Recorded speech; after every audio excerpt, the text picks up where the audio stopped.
video of the two-part series, which will be going over how the code that you can see here helps to make a rocketry alarm system, which I've been making for my third assessment task of Year 9 STEM. Now, as you can see, we have hashtag include liquidcrystal.h. This includes the LCD library, allowing the code associated with it to function properly.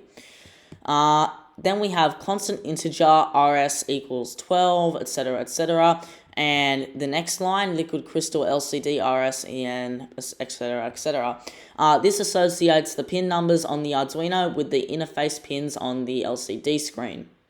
Next, we have void setup, which allows the code encompassed by the curly brackets, which you can see here, to immediately occur as soon as the code begins. As you can see, we have lcd.begin 16.2, which actually begins the LCD. It basically makes the LCD start, while also setting the amount of rows and columns as 16 rows and 2 columns. Next, we have pin mode 6 output, which turns pin 6 on the Arduino into an output, allowing it to send signals to the LED, which it'll turn on. And then pin mode 7 input, which reads the signals coming from the push button, which it's connected to. Next, we have Boolean button pushed, which makes the button pushed value a value that is either true or false. This will become relevant later. Then we have void loop. This loops the code below that is inside the curly brackets, which you can see here. Okay. Underneath that, we have lcd.setCursor01, which sets the text where the LCD will originate to row 0 and column 1. lcd.print push to begin makes the LCD display the string push to begin in row 0 column 1. That's why we have line 12. And then we have button pushed equals digital read 7. So when button pushed occurs, the Arduino will read digital pin 7.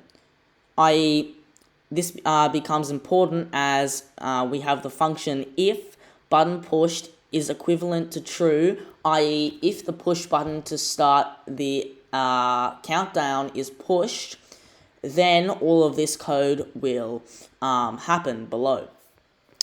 So, of course, you can see that we have lcd.clear to clear the LCD of this string. And then we have lcd.setCursor01, which sets where the LCD will originate, will display its strings to row 0 and column 1. Then we have lcd.print 10, which prints the string 10 on the LCD screen.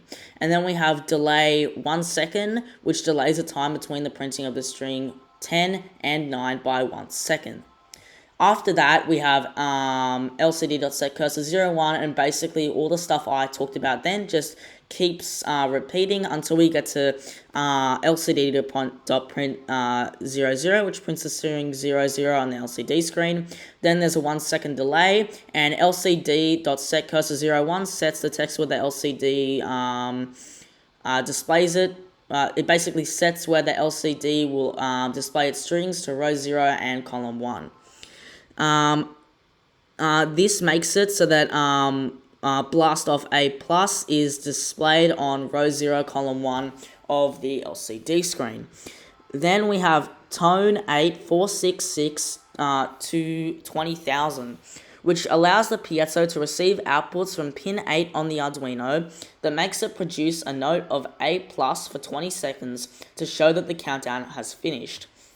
Basically, this 8 in this code makes it so that the piezo is connected to pin 8, so it's receiving outputs from pin 8. We have 466 here, as 466 is the approximate frequency for the A sharp note, and we have 20,000 because we want the duration of the piezo to be 20 seconds long. Then we have digital write 6 high, which turns the LED connected to pin 6 on, and then delay 100,000, which delays the code for 1,000 seconds, giving enough time for those launching their rockets to actually be able to know that they must launch their rockets. So it's not instantaneous. The piezo and the LED don't immediately turn off. Then we have these two curly brackets which contain the above code, stopping it from spilling out into the rest of the code. And then after that, the code terminates after line 56.